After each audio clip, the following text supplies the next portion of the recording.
Today, we talk about the principles that grew my company from $1 million to $100 million in valuation. And we are profitable today and have built one of the fastest growing SaaS companies in America. At $1 million, I thought I was winning. I was doing 1,000 things to win. But looking back, I realized there are 5 principles that truly worked. And I wish someone had told me that back then. To be honest, they would have saved me years of pain. So this is the $100 million playbook that I wish I had back then. Let's talk about the biggest truth that every founder suffers from, but nobody talks about. When you build your company, you make decisions under uncertainty. You minimize risks all the time because you are scared that you fuck up, because you just don't know. So you hire experts, coaches, talk to people that have done it before, like friends, founders, peers. You watch YouTube, influencers, creators, you follow all these people. But a huge problem this causes to actually build a $100 million company is that most leaders clone what others already do. So you follow the herd. How can you build a unicorn if you do exactly what others have done already? And this is so dangerous because while you can get killer insights from millionaires and billionaires, every company is unique, has a different business model, a different market, different customers, different team and timing. And that's why results just vary, regardless how good the advice actually is. And that's why the number one principle to build a $100 million company is to trust yourself. The truth is, no one actually has a clue, but you do know the answer. You do know the answer. Let me prove that to you. Don't ask yourself, what would Steve Jobs do? What will Elon do? Ask yourself, what would you do? Like, what would I do? And then let that sink in. Write down the answer. And this is what you actually got to do.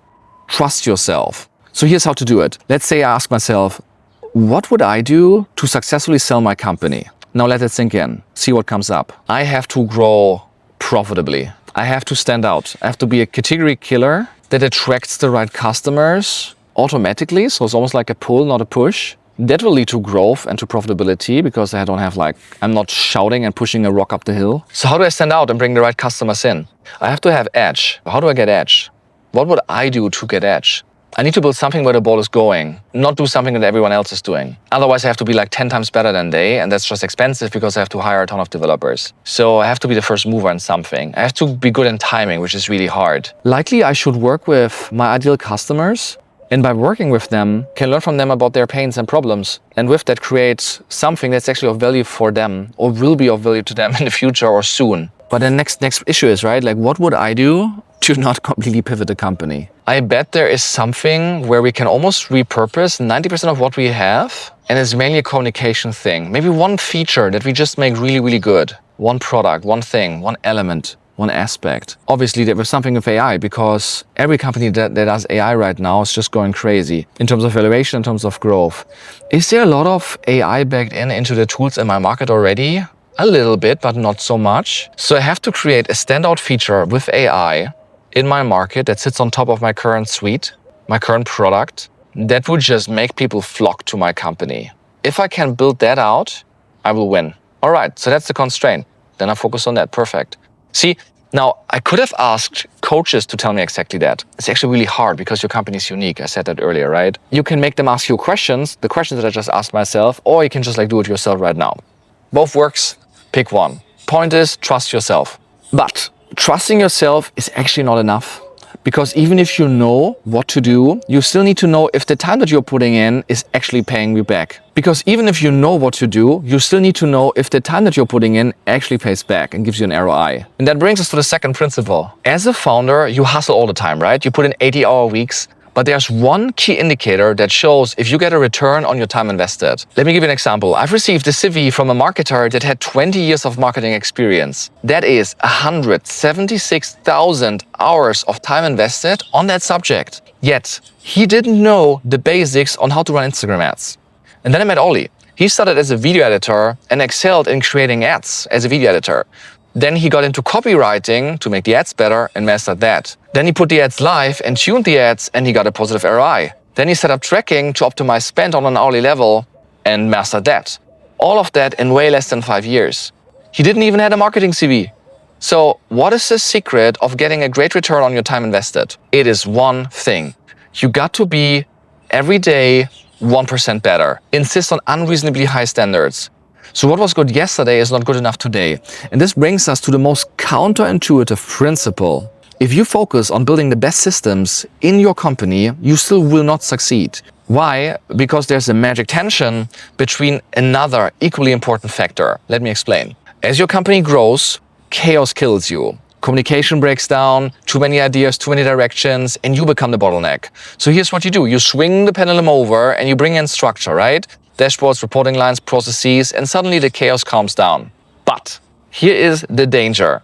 Too much structure suffocates innovation. You end up with silos, bureaucracy, and people who follow the system instead of thinking for themselves. So what? This is the paradox that every founder faces. Growth requires both. Systems and structure kill chaos, but also kill innovation. And doing wildly unproven things create innovation, but also create chaos. So destroying what works and then structuring that again is key to change.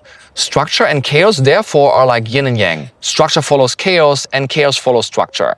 Now, even if you master this dance between chaos and structure, you are still kept. Unless you solve the hardest part of building a $100 million company. Well, they say A players attract A players. You need to get a rock star, you need to get a GOAT, the greatest of all time. You know all that, so why are you still hiring B players then, where you actually wish that your team could be slightly better? Because you say, we will hire stronger people once we can afford them, once we make more money, or once we have a bigger brand. And here's how to actually hire people so good you feel stupid. So let's say there is a GOAT, the greatest of all time. Why would they work for you? Ask yourself that question. Put yourself in their shoes.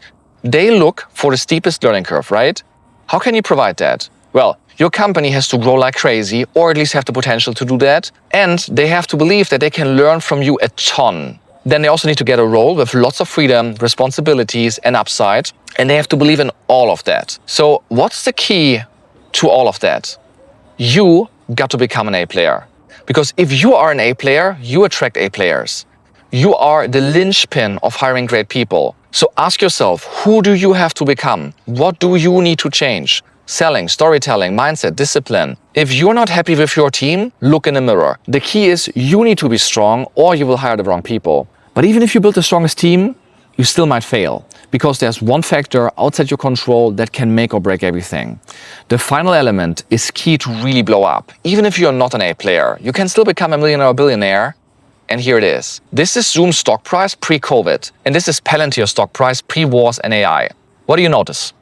AI, defense tech, climate tech, electric cars, COVID, new president. There's a timing for everything. AI took off 2 years ago and is still going hard.